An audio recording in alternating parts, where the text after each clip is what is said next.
L'Italie est une terre de passion. Odeurs, sons, couleurs, paysages, littérature, les occasions pour découvrir et partager les modes de vie qui ont rendu l'Italie célèbre dans le monde sont innombrables. Nous nous rendons à Florence, terre de maîtres d'armes réputés, pour rencontrer les pratiquants d'escrime médiévale.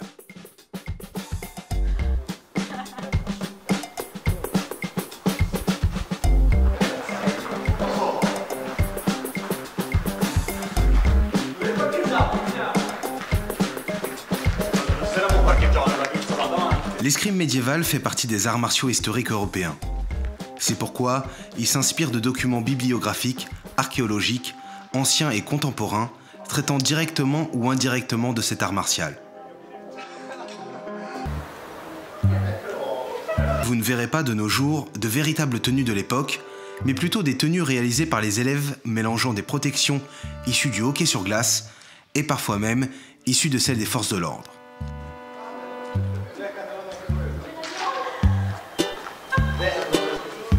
Quant au visage, il est protégé par un casque d'escrimeur.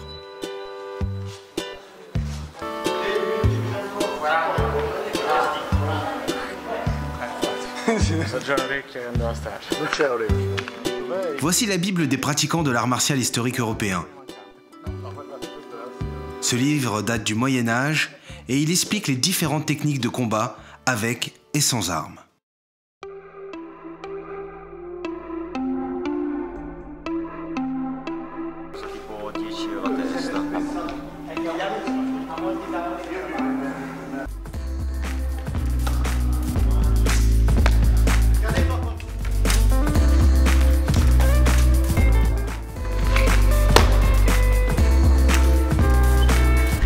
Tout comme au Moyen Âge, ils s'entraînent avec différentes armes et différentes épées afin de tester les techniques de l'époque.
Tout le monde peut pratiquer ce sport. Nous encourageons à le faire. On peut commencer à partir de 16 ans.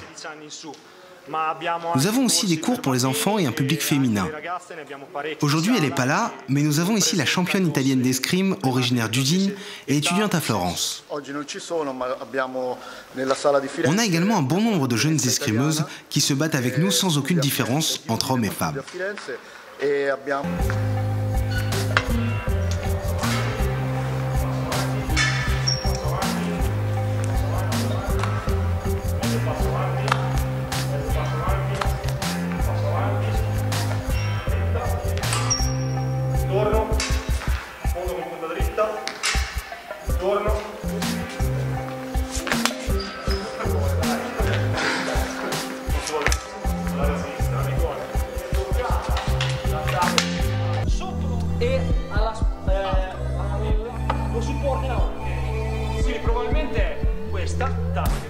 Questa azione qui gli copre totalmente la visuale sua.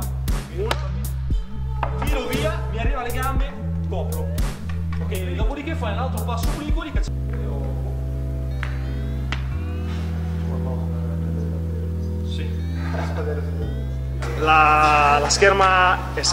L'escrime est un sport traditionnel italien.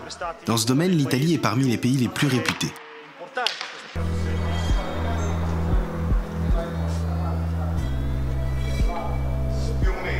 Afin de valider les acquis pendant les séances d'entraînement, certains pratiquants passent des grades sous l'œil avisé d'un examinateur.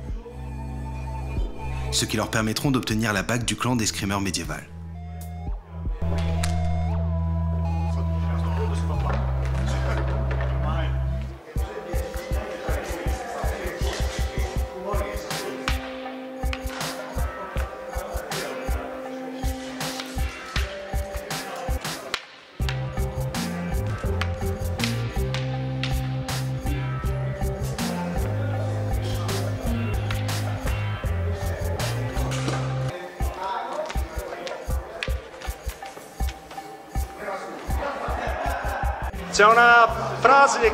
Il y a une phrase que mon ancien maître d'armes me répétait.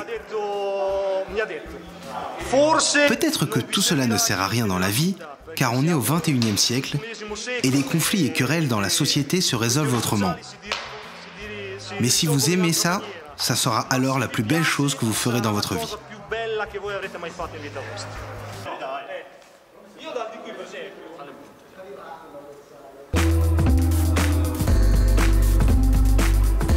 Nous nous retrouvons à Dijon à l'entraînement de la Fédération française des arts martiaux historiques européens.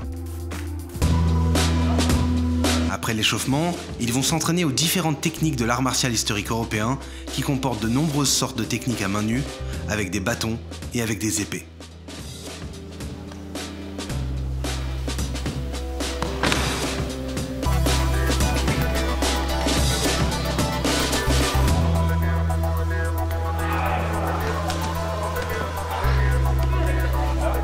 Tout comme les Italiens, cette fédération se réfère à la Bible des arts martiaux historiques européens qui date du Moyen-Âge. Nous nous retrouvons dans la rue de la Chouette qui longe le côté nord de l'église Notre-Dame de Dijon, qui est considérée comme un chef-d'œuvre de l'architecture gothique du XIIIe siècle.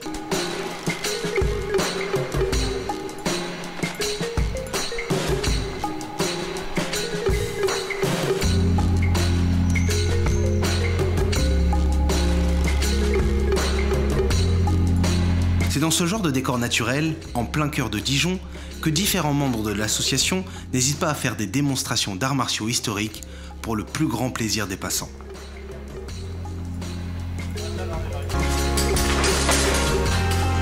Il est toujours impressionnant de voir que ces pratiquants n'hésitent pas à utiliser de vraies armes pour leurs démonstrations.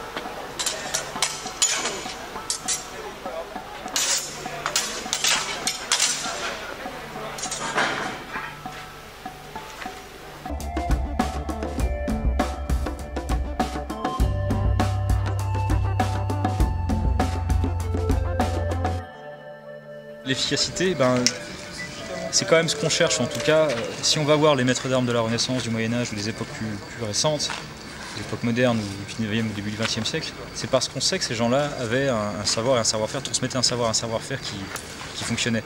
Ce qu'on fait, c'est pas juste de l'escrime empirique où on prend des trucs qui ressemblent à des épées et on se tape dessus pour voir ce que ça faisait, quoi. Ce lien qu'on a à travers les sources, à travers les écrits, ou les publications, les mémoires, les souvenirs, le savoir-faire, les connaissances des maîtres d'armes, c'est le seul lien qu'on ait avec quelque chose qui marchait, avec quelque chose dont on sait que c'était efficace. Parce qu'on a d'autres sources, on a des chroniques, on a des textes, on a d'autres manières de savoir que justement c'était efficace et que ça marchait. Ok.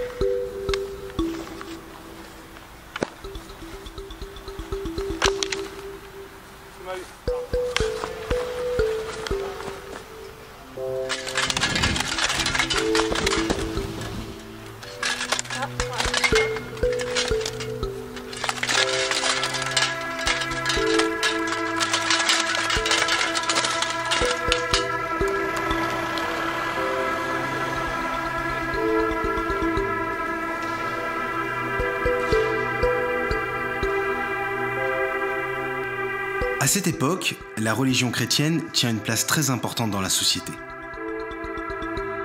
Est-ce qu'on peut dire que quelque chose dans les cultures médiévales ou modernes n'ont pas à voir avec la religion chrétienne.